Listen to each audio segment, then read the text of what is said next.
Boa noite a todos, que a paz do nosso Senhor Jesus Cristo esteja com todos nós. Vamos nos ajoelhar e falar com o nosso Pai Celeste.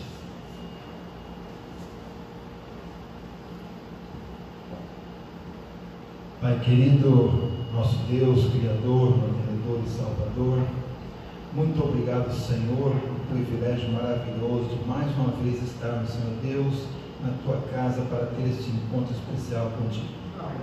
Neste momento, Senhor, aqui estão os Seus filhos, eu peço, Senhor Deus, a Tua presença, a presença do Teu Santo Espírito, para que possa, Senhor Deus, receber, meu Pai, essa pequena homenagem que nós fazemos a Ti, por ser nosso Deus, por ser nosso Pai, que nós possamos adorar o Senhor Deus, mas não somente de palavras, mas de coração, de espírito e verdade. Nós queremos também, Senhor Deus, pedir que o Teu filho, pastor, que irá falar nesse momento, ele possa, Senhor Deus, receber de Ti sabedoria para pastorear essas ovelhas que tanto necessitam, meu Pai. Ó Pai querido, abençoe cada lar aqui representado, abençoe cada filho Teu, em nome de Jesus. Amém.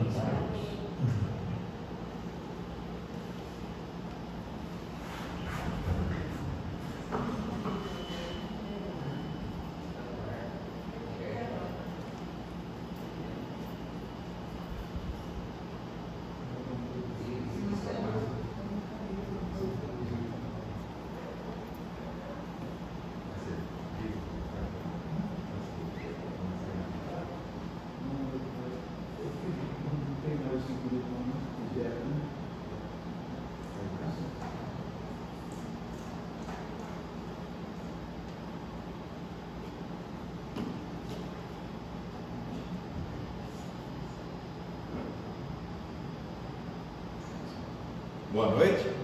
Boa noite. Que bom estarmos na casa de Deus, mais um dia, felizes. Estou contente de estar aqui. Nós vamos fazer 2 dias seguidos aqui na igreja de Lutécia, hoje e quarta-feira. Quarta-feira eu pretendo transmitir o último sermão da minha série, os 10 mandamentos, daqui. Então vou pregar o 10º mandamento, quarta-feira que vem, nós vamos transmitir online aqui na quarta que vem. Hoje eu só estou gravando, mas na quarta que vem nós vamos estar transmitindo então online o sermão da série dos 10 mandamentos. Hoje a mensagem encontra-se no livro de Gênesis, capítulo 11, versos de 1 ao 9. Há muita coisa para se falar aqui no livro de Gênesis, do capítulo 11, de 1 a 9. Inclusive, esse capítulo, esses versos tiram muitas das nossas dúvidas e das dúvidas que muitas pessoas possuem. Por exemplo, acerca de dom de línguas, por exemplo, acerca de línguas, é muito importante ter esse conhecimento, porque esse texto, ele diz quem é o autor do idioma, quem é o autor da multiplicação do idioma. E aí no Novo Testamento, em Atos, nós vamos entender que o Senhor do idioma, ele então agora resolver o problema para romper a barreira da pregação do Evangelho. Nós vamos ler capítulo 11 de Gênesis, verso 1, diz: Ora, em toda a terra havia apenas uma linguagem e uma só maneira de falar. No original, aqui no hebraico, quando dá essas palavras, ela está de fato referindo-se a idioma, totalmente idioma. Então, em toda a terra havia apenas uma linguagem, um idioma, e uma única maneira de falar. Ou seja, não havia dialetos, não havia outras formas de falar, era um único idioma. Não só para antes do dilúvio, mas todo o universo até aqui falava um só idioma. A partir desse momento vai criar exclusivamente um único lugar no universo, que Deus vai criar vários idiomas e dialetos a partir de um, e esse lugar é a Terra. E esse período é o momento que nós estamos lendo agora. Verso 2: sucedeu que, partindo eles do Oriente, deram com uma planície na terra de Sinar, e habitaram ali. Então, após os filhos de Noé saírem da arca e se multiplicarem, nós vemos que eles saíram de uma região, de uma planície de Sinar. Era uma planície muito boa, ela é até hoje. Essa planície era muito verde, era exuberante, era fantástica, maravilhosa. Hoje essa região é uma região desértica. Nós sabemos profeticamente o porquê que essas regiões foram se tornando desérticas. Conforme a maldade da humanidade aumentava, então Deus ele permitiu que essas regiões cessassem de dar energia pelas consequências dos atos iníquos humanos. Mas vamos ali continuar.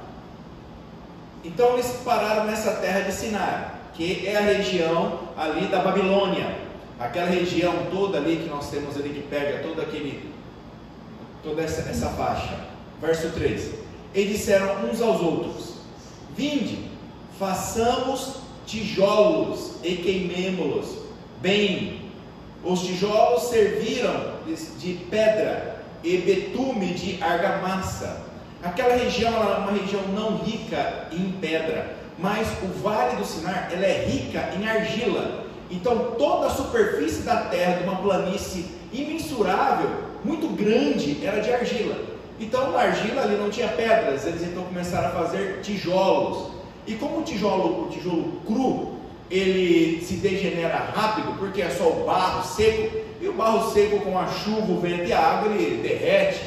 Então você precisa queimá-lo. Então ao queimar, nós vamos ter a formação de um tijolo duro, igual telha, porcelanato, prato e tantas vasilhas, utensílios que nós fazemos, que dependendo da temperatura e da forma, ele vai dar uma solidificação diferente.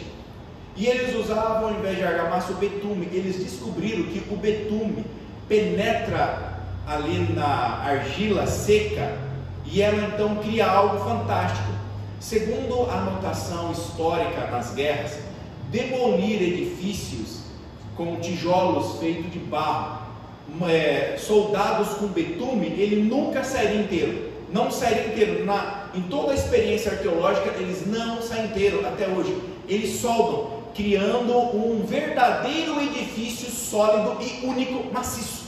Vira um só, é um prédio sólido. Se você fizesse então um muro de 5 metros de largura, de espessura, uma muralha, ela seria uma muralha sólida. Não adiantava você pegar uma marretinha dizendo: vou derrubar os tijolos, vou quebrar esses tijolos, vou aproveitar em outro lugar. Não derrubava.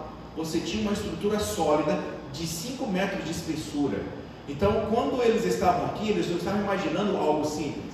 Eles imaginaram uma estrutura de tijolos queimados, totalmente sólida, que imitaria a rocha, que pudesse suportar o vento, a água e pudesse suportar muitas tempestades. Foi algo muito bem planejado, não foi algo assim mal planejado. Verso 4: disseram: vinde, edifiquemos para nós uma cidade e uma torre, cujo topo chegue aos céus. Então eles tinham um desejo de edificar uma cidade e edificar também um prédio, e esse prédio era para chegar aos céus. E tornemos-nos célebres em nosso nome. Olha só, eles queriam também tornar célebre, reconhecido o nome deles, para que não sejamos espalhados por toda a terra. Então eles queriam fazer uma cidade e queriam fazer torres enormes para que o nome deles fosse perpetuado e para que não cumprisse o objetivo de Deus, que Deus deu quando os filhos de Noé saíram da arca. Deus deu uma ordem para que, após se multiplicassem, que eles se esparramassem por toda a superfície da terra. Havia um objetivo de Deus. Qual o objetivo de Deus?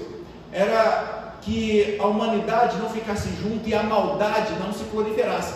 Então, numa região que estaria má, a outra região ela não estaria corrompida. Então, ao esparramar a corrupção e as doenças, não atingiria toda a humanidade. Seria melhor para toda a sociedade.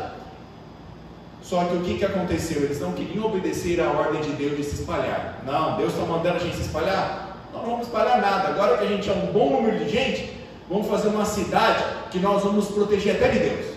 Se um dia Deus mandar o dilúvio, nunca mais a gente vai ter problema com o dilúvio, porque agora nós sabemos a altura que as águas do dilúvio vieram, e nós sabemos o tipo de montanha que não cedeu ao dilúvio, e agora nós vamos construir um prédio que imite esta montanha, de forma que, se vier o dilúvio, nós consigamos nos defender dela.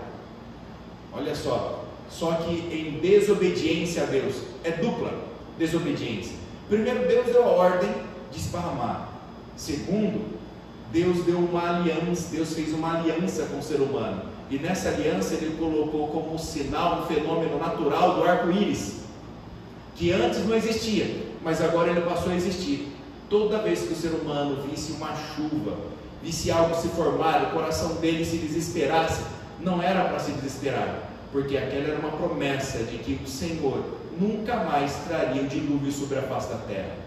Ao construírem essa cidade, eles não somente estavam desobedecendo a orientação de Deus, mas estavam se colocando totalmente contrário a Deus e negando a aliança de Deus feita com o homem.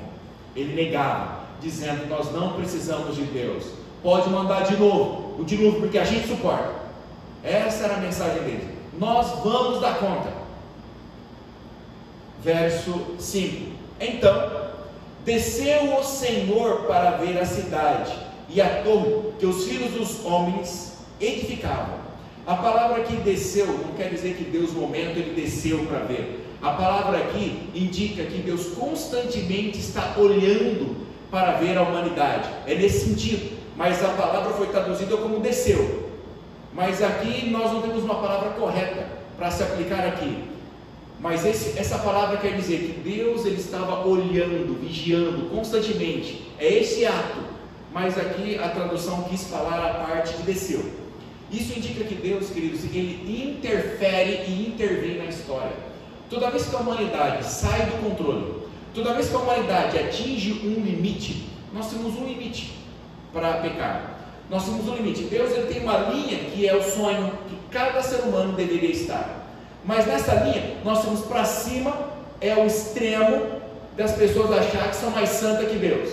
Para baixo dessa linha, nós temos a apostasia das pessoas que não querem saber de Deus. A humanidade vive numa linha muito assustadora entre querer ser mais santo que Deus e em querer negar a Deus.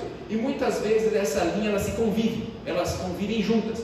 Nós temos junto hoje pessoas que pretendem ser mais santos que Deus, e nós temos hoje pessoas que abominam a Deus. Esses dois extremos não pertencem a Deus. E esses dois extremos causam destruição e desordem. E o Senhor nosso Deus, Ele veio a esse mundo e Ele intervém na sociedade quando o ser humano está sempre constantemente abandonando ao Senhor. Eu abandono ao Senhor quando eu quero ser mais santo que Deus, e eu abandono ao Senhor quando eu nego a Deus. Essas duas formas são formas distintas de negar a Deus e de se opor a Deus, mas ambas se opõem a Deus. Fato é que uma dessas formas de se opor a Deus foi com Satanás. Ele aprendeu. Ele hoje usa o nome de Deus contra os filhos de Deus. Então todos os filhos e filhas de Deus hoje, só vou colocar um pezinho aqui para parar de mudar minha página. Agora vamos parar. Todos os filhos e filhas de Deus hoje, eles são conhecidos por obedecer a Deus. Aqueles que desobedecem a Deus não são filhos e filhas de Deus. Então, na história, o que nós vimos? Pessoas que o diabo fez? Ele pegou o nome de Deus hoje, há muitos anos ele aprendeu isso, e ele tem utilizado isso. E ele então engana o povo de Deus, e ele faz o povo de Deus agir por extremos. Ou ele faz o povo de Deus querer ser mais santo do que Deus, abandonando as Escrituras e imaginando um Deus, assim como os pagãos. Ou ele pega o exemplo desse povo extremo e ele cria um outro extremo e diz que Deus não existe. Deus não existe. Só que esse Deus não existe não é uma resultante apenas direta daqueles que estão distorcendo a imagem de Deus. Esses que se opõem a Deus, muitos dos que estão aqui, são pessoas que, se vissem a Deus, se oporiam da mesma forma, assim como foi antes do dilúvio. Até o momento do dilúvio, o jardim do Éden estava na terra. Antes do dilúvio, eles viram o jardim do Éden ser levado aos céus. Antes do dilúvio, os anjos protegiam a entrada, e todo mundo via os anjos protegendo a entrada. Ninguém entrava porque os anjos estavam na porta, ninguém entrava porque estava protegendo. Todos eles viram simplesmente o altar que Adão e Eva construíram na entrada do jardim, e adoravam e ensinaram seus filhos a adorar. Em todo momento eles viam, no momento programado de Deus visitar a terra, estar com a humanidade, eles viam todos os dias Deus com a humanidade, viam Shekinah dentro do jardim do Éden, todos os dias, até antes do dilúvio. Eles se opunham a Deus por causa de que Deus é Deus. Eles se opunham a Deus pela autoridade de Deus e achavam que Deus havia sido muito duro para com a humanidade. Era uma oposição aberta. Hoje, aqueles que se opõem a Deus, que negam a Deus, dizendo que Deus não existe, seriam opositores de Deus da mesma forma, porque aí diriam: Deus, ele foi muito mal. E esse tipo de pensamento ele tem norteado todo o tempo, e nós temos que tomar cuidado para não cair na armadilha do inimigo. O inimigo hoje ele usa o nome de Deus para nos manipular, e ele faz muitas manipulações. Nós temos que cuidar com isso. Só que o que acontece? Deus, sabedorista, ele intervém na história. Lembra o período da supremacia papal? O período então romano, em que utilizou-se o nome de Deus para fazer aquilo que não é a vontade de Deus. O Senhor o imitou. Quantos impérios não querem unir? Hoje mesmo nós estamos passando no mundo um fenômeno muito forte, com filmes, novelas, desenhos, pregando a unidade da humanidade. Só que Deus não aceita a unidade da humanidade. Isso nunca vai acontecer. Em alguns momentos da história ele aconteceu, até que Deus então ele chegou e pôs um ponto final e disse: nunca mais vai haver governo mundial. Houve em pouco tempo e fracassaram. Hoje alguns eles tentam até unir, mentes brilhantes conseguem unir politicamente, palidamente, por um pouco período de tempo, a humanidade, mas isso é impossível. Deus não quer que une. Por quê? Porque os maus se unem para fazer a maldade, e Deus não vai permitir até a sua segunda vinda. É tudo ilusão. A conquista de tentarem conquistar o Brasil, de tentarem conquistar o mundo, e tentar colocar todo mundo na cabeça de ser um, não é para fazer o bem, mas é para fazer o mal. Deus sempre intervém. E lembra, nós estamos em Apocalipse, ou melhor, vamos usar Daniel. Na visão do livro de Daniel, nós estamos vivendo os pés da estátua, que é de barro e de ferro. O barro e ferro se unem. Assim Deus falou que nunca mais se uniriam. Mas apesar de nunca mais se unir, há uma unidade mundial? Sim, de toda tribo, todo povo, toda língua. De que forma? Em obediência ao Senhor. Essa unidade é a unidade querida e desejada por Deus.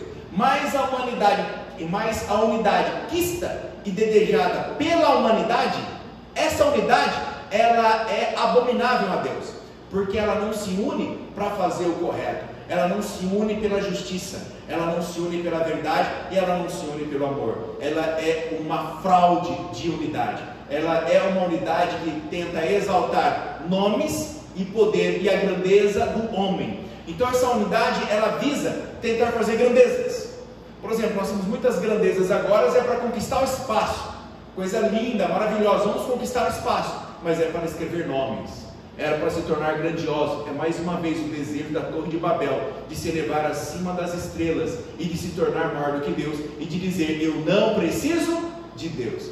E chegará o momento em que Deus tocará de novo na história, e Deus então tocará na humanidade. E é o que eu gosto de robôzinho, pensar em nave espacial, mas isso tem a ver com o desejo humano da liberdade. Só que para muitos tem a ver com o desejo humano de se tornarem os seus próprios deuses e de dizer que Deus não existe. Isso é algo muito triste. Então vamos continuar aqui a leitura.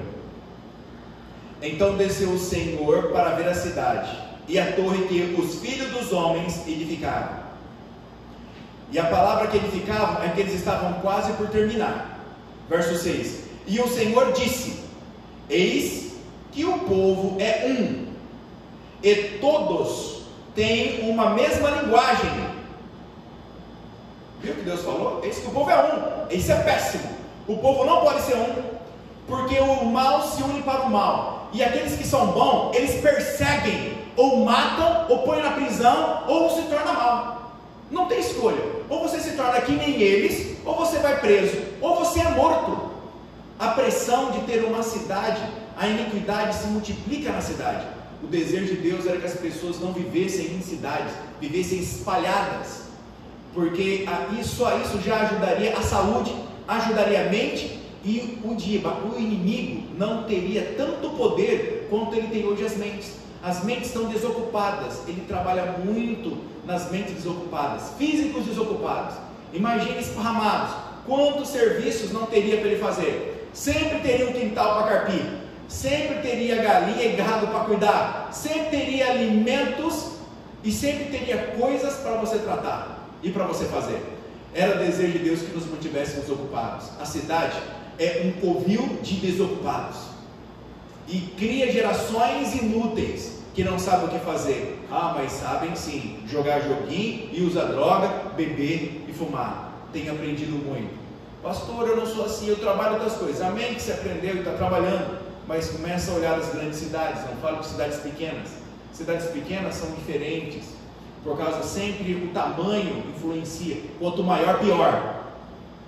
Mais suja e negra é a vivência nesses lugares. É um problema. Vamos continuar. O Senhor disse que o povo é um, e todos têm a mesma linguagem. Isto é, apenas o começo. Agora não haverá restrição para tudo que intentarem fazer.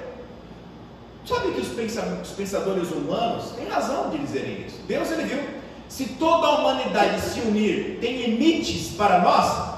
Não há limites. O limite fica incontrolável. Nós teríamos a capacidade de fazer coisas inimagináveis. Deus sabe disso. Deus nos fez para fazer coisas inimagináveis. O problema é que a humanidade não usa isso para o bem, usa para o mal e para a destruição.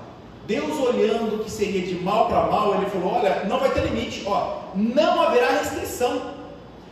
Tudo, para que tudo que eles quiserem fazer, não haverá restrição.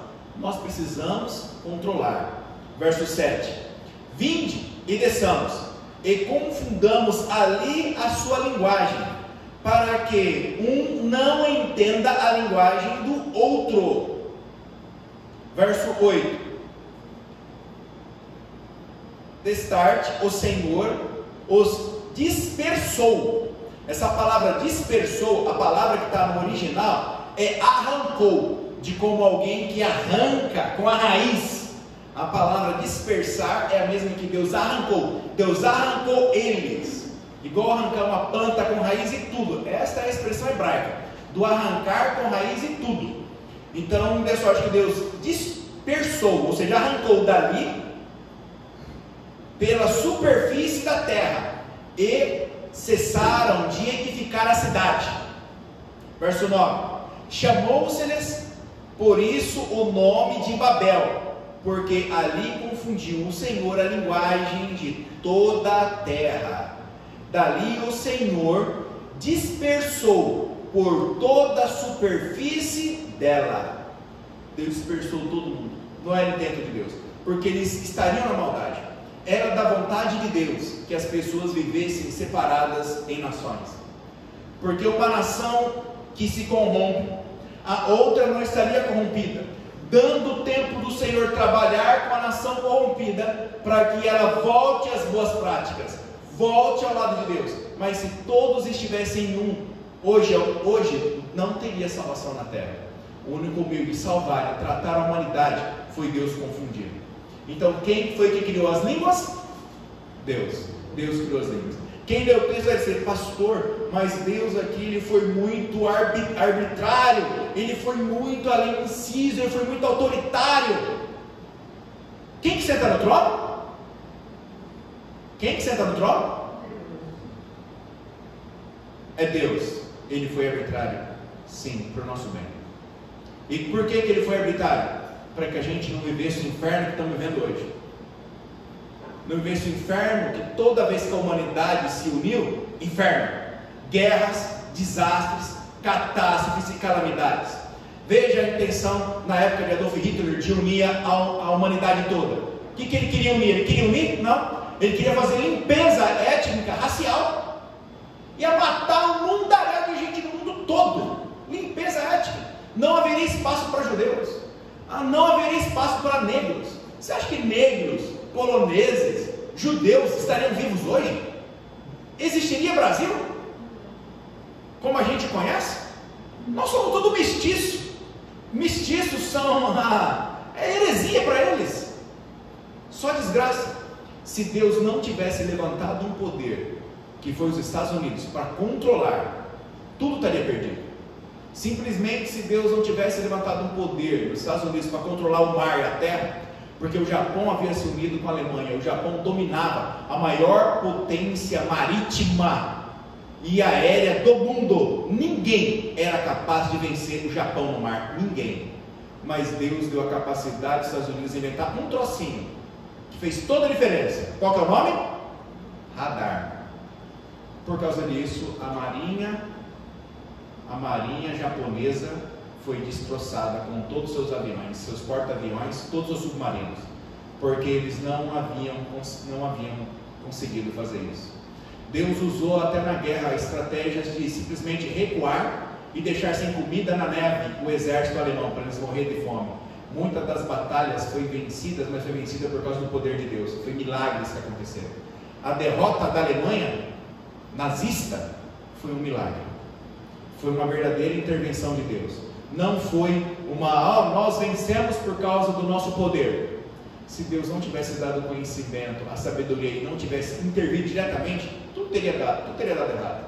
Você pega Alexandre o Grande, conquistou tanto e o quê? Morreu tão novo. E depois que ele conquistou o mundo, ele morreu. E o que aconteceu? Perdeu tudo após a sua morte. O mundo foi dividido com seus 4 generais. Então aquela unidade que foi genial e rápida, pifou. E assim Roma chegou e tentou catar o mundo inteiro e pifou. Porque todo o desígnio dele era mal. Imagine Roma dominando o mundo. Irmão, você está frito. Olha, Roma foi uma das nações mais preconceituosas, escravocratas da face da terra. E hoje é uma das nações mais admiradas pelo mundo pagão. Mas não existiu nação mais separatista, mais racista do que Roma. Roma era o seguinte: se você era cidadão romano, você tinha direito. Se você não é, você não é nada. Roma via o povo que não é romano como literalmente gado. Escravo não é humano. Para eles não é humano. É um ser que eles usam e abusam. E é hoje. E o pessoal fala: a gente gosta do direito romano. Peraí, o direito romano só defende romano. Só presta para defender romano. Não defende ninguém. Não tem direitos humanos com direito romano. No direito romano tem direito de Roma, não tem direito de outros. Outros não são ninguém. Era um caos no mundo. Eles obrigavam todo mundo, violentavam, massacravam, faziam o que queriam, porque eles não eram humanos. Só romanos é humano. Deus deixaria esse tipo de gente dominar o mundo? Você imaginou? Não pode. Por isso que Deus, o intento de Deus é: não pode haver um povo unido como uma única nação na face da terra, porque eles se unem não para fazer o bem, eles se unem para fazer o mal. Por isso Deus multiplicou as línguas. E ao fazer, você imagina ele um chegando e falando: olá, bom dia, e ele dizendo: what? I don't understand, man. E o outro: hermano, eu não compreendo o que hablas. E livremente o outro vai chegar e vou dizer aqui, Pater Remon, Pai nós. O que eu te falei? Pai nosso que estás nos céus, em grego. E aí eles começaram aquela confusão toda de língua. Irmão, não quero falar mais nada porque eu só sei esses três. Aí, simplesmente, aquela confusão de vários idiomas, e vários falando, é uma confusão. E aí a confusão gerou desconfiança. E eles começaram a buscar quem entendia um ao outro. E aí então, aqueles que falavam aquele dialeto, aquele idioma, se juntaram. E aí então juntaram tudo, porque deu briga e confusão, eles não entendiam. E aí então eles foram embora. E eles então falaram, quer saber uma coisa? Deus falou que é para ir, não é? Quer saber do negócio? Vamos embora daqui? E juntou multidões e se esparramaram. Dali eles se esparramaram em toda a região. A ciência comprova que toda a humanidade se espalhou daquela região. Então daquela região ela se esparramou para a China, se esparramou para o Japão, se esparramou para a África. Toda aquela região ali de Sinar foi de onde os primeiros povos saíram e se esparramaram para as primeiras regiões. E aí eles se esparramaram para as restantes das regiões e chegaram na América do Norte, chegaram na América do Sul. Depois a terra começou a dividir. Em outro momento eu falo sobre esse momento da troca e trago os textos bíblicos que mostram. A terra se dividiu, um grande fenômeno geológico resultante ainda do dilúvio. Então vai separar os continentes, e os continentes vão separar, e as pessoas estariam ainda naquele continente que foi separado. E aí nós temos os nossos nativos separados no continente todo americano, e ainda era ligado por uma parte ainda no norte, que muitos ainda conseguiam atravessar por lá, e por fim essa faixa do norte também se separou da Europa e se distanciou bastante, criando no meio ali o continente da Groenlândia. E aí depois você quer a Groenlândia, aí você chega ali na América do Norte, que você vai pegar ali o Canadá. Aquelas faixas eram juntas e pegavam, dava para se passar por ali também, num tempo histórico passado. Perceba que Deus mandou dividir a terra para poder a gente fazer o bem. A língua veio para o nosso bem. E o que acontece hoje? Hoje o mundo está se reaproximando. Os idiomas hoje são resolvidos por causa dos tradutores universais. Os tradutores universais têm resolvido esse problema grandemente. Muito disso tem acabado. E a globalização tem trazido coisas boas. Só que a globalização tem trazido muitas coisas más. Infelizmente, mais coisas más do que coisas boas. Nós temos muito menos a admirar e agradecer do que simplesmente a louvar. As coisas louvadas pela unidade foram pequenas. As conquistas foram poucas para benefício do povo. Os malefícios que nos trouxe foram muito grandes. E qual é esse malefício muito grande? Os maus do norte, do sul, do leste e do oeste trocam experiências. E ao trocarem experiências, eles agora abusam da bondade e abusam da maior fraqueza da democracia, a democracia. Por quê?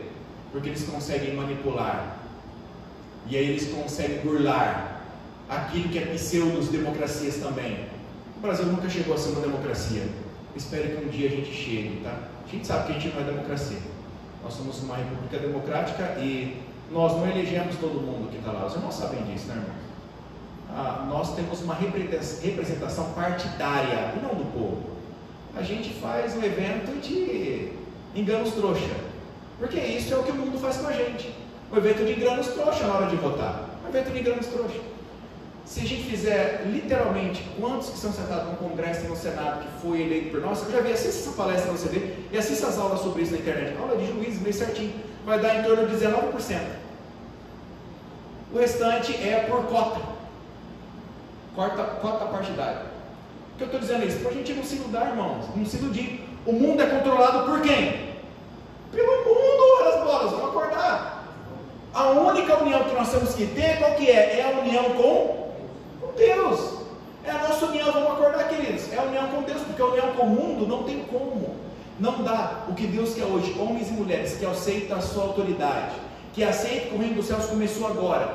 Para quem o reino dos céus começou agora, começou hoje, então a eternidade é para você, ela existe. Para quem o céu nunca começou, o céu nunca inicia, o céu nunca será uma verdade. Para quem não aprendeu a ser filho de Deus agora nós estamos unidos com nossos irmãos russos. estamos unidos com os nossos irmãos chineses, estamos unidos com nossos irmãos japoneses, estamos unidos com nossos irmãos norte-americanos, com nossos irmãos e irmãs canadenses, com nossos irmãos e irmãs alemãs e de toda a Europa e de toda a face da terra, unidos em Cristo. Essa é a unidade que Deus deseja. E quando Jesus voltar, ele diz: então o único reino que não passará será o meu. E aí vem a estátua, aquela imagem do final da estátua, que uma pedra cortada sem auxílio dos mãos consumiu todo mundo e se multiplicou. Haverá sim um reino mundial, mas não será um reino mundial controlado pelo mundo, será um reino mundial controlado por Deus e o seu amor. E aquilo que parece mal ao Deus não permitir que nos tornemos um, é a maior bênção da nossa vida, porque aquilo que nos garante vida, e aquilo que nos garante a existência, nós só existimos porque Deus não permitiu um governo mundial. Porque se existisse um governo mundial no passado, como eu já disse para os irmãos, muitos loucos já subiram ao poder mundial, e não foi para poder fazer coisa boa, foi para fazer limpeza, e fizeram muita limpeza. A história relata países, nações que deixaram de existir por limpezas étnicas, por achar que aquelas pessoas não deveriam existir, por elas discordarem, foram eliminadas. O único meio de pessoas não serem eliminadas é não ser uma só nação, um só povo no mundo. Nós só podemos ser um só povo, como filhos e filhas de Deus. E é aí que Jesus disse: o meu reino não é desse mundo, mas é para isso nasci, para isso vim ao mundo. Eu sou rei, mas o meu reino não é desse mundo. Agora Deus convida eu e você hoje, com essa lembrança da Torre de Babel, dos idiomas, a nos tornarmos um mundo com Deus. Naquele grande dia Deus vai nos devolver um só idioma. Eu não posso dizer qual que é o idioma. Há vários especialistas que dizem que talvez a língua mais próxima a esse idioma ou seja o aramaico ou o hebraico, que seja a língua mais próxima ou talvez esse idioma, ou ele não exista. Mas alguns acreditam que o mais próximo do idioma falado anteriormente seria o aramaico e o hebraico. Por quê? Porque essa língua ela tem uma construção diferente. A construção desse idioma, ela não seria feita por Deus. O idioma é um milagre. O idioma hebraico, toda a sustentação gramatical, ela tem a ver com a descrição das coisas espirituais, a descrição da espiritualidade, do invisível e do grande. Já os outros idiomas que vão agregando, elas são humanas e elas descrevem o homem e as obras feitas pela mão do homem. Já o hebraico aramaico, ela tem uma facilidade para descrever a Deus e as grandezas de Deus. Na nossa língua nós não temos nem palavras para expressar isso, enquanto a língua hebraica ela expressa em várias palavras as grandezas de Deus de forma que deixa bem claro. Na língua portuguesa não. Nós não conseguimos com os outros idiomas. Então, segundo uma análise histórica, uma análise gramatical, uma análise da forma, se entende que todas as línguas tiveram a mesma origem, e se entende-se que esses dois idiomas ele tem uma característica distinta das demais. Não podemos afirmar, nós só saberemos naquele grande dia. E da mesma forma que hoje eu e você falamos o português, naquele grande dia quando Jesus aparecer nas nuvens dos céus, Jesus, ele olhará para mim e para você, e você olhará para ele, claro. O anjo estará na sua frente primeiro, e quando você abrir a boca e ouvir o anjo, você nem saberá que você não fala mais português, porque eles estavam construindo a torre. No segundo, milésimo segundo seguinte, nenhum deles conseguia pensar com aquele idioma, não sabiam mais, o idioma havia desaparecido da mente deles, e Deus havia colocado uma nova programação linguística em nós. Parou para pensar nisso? Que é uma programação linguística. Deus havia mudado a programação linguística da humanidade, não o caráter da humanidade, não os pensamentos, não a vontade, mas ele mudou a programação de linguagem. E ao mudar a programação de linguagem, ninguém entendia mais o outro. Só que foi instantâneo. Naquele mesmo dia, quando o Senhor voltar, Ele vai tirar novamente. E você, quando olhar para o céu e chegar, eu acredito que talvez as pessoas mais atentas vão perceber que não estão falando mais o idioma. Eles vão falar: peraí, mas um russo vai dizer isso não é russo. Um português vai dizer mais: peraí, isso não é português? Que estrutura mental é essa, de linguagem é essa que eu não conheço? Ela é nova, mas interessante, ampla, e essa linguagem é muito mais ampla do que a nossa linguagem, uma idioma muito mais ampla. Por isso, queridos, o idioma que Deus deu no Pentecoste, o idioma está ali, é o dom de falar em outras línguas. Essas outras línguas foi Deus que deu, Ele pode pôr e tirar, só que são idiomas. A pessoa que estava, os apóstolos, quando estavam ali, Deus deu o dom para ele de falar em outros idiomas. Imagine você chegando a alguém de grego, os apóstolos não falavam grego, agora Deus deu o dom deles falarem grego. Deus deu a cada um, então eles iam falar ali chinês, ia falar ali o francês, vamos falar os nomes modernos que a gente tem de hoje, o russo, o alemão, o árabe, todos esses idiomas, os apóstolos conseguiam falar. No milésimo seguinte, a estrutura mental deles foi mudada, e foi dado a eles como um dom, e não como um aprendizado de idiomas. Hoje, tem pessoas que têm facilidade e dom para aprender idiomas, mas não é o dom instantâneo que Deus dá. O dom do Pentecoste foi instantâneo, foi feita uma reprogramação, a mesma reprogramação que o Senhor fez naquele grande dia na Torre de Babel. Então saiba que nós voltaremos a ser um só povo, porque nós já somos um só povo. Todos aqueles que são batizados em Jesus se tornam um só povo, mas haverá um dia que tornaremos a ter uma só fala. Voltaremos um dia em que todos adoraremos ao Senhor. Voltaremos um dia em que toda a morte, toda a dor, toda a mentira, todo o ódio, ele cessará, porque haverá um único Rei soberano no universo. Ele, o Senhor Jesus, nosso Deus, reinará. Que Deus nos abençoe hoje. Amém. Vamos cantar então o hino final.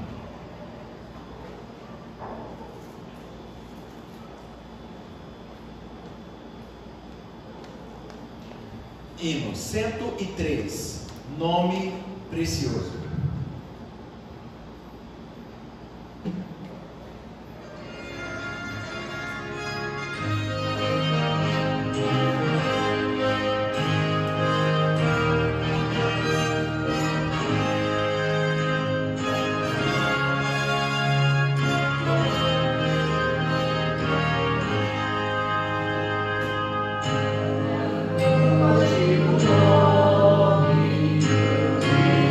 Jesus.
nos vivermos presos em coisas passageiras, mas nos ensine a pregar a Tua palavra, a pregar o Teu reino e a viver para o Teu reino. Amém.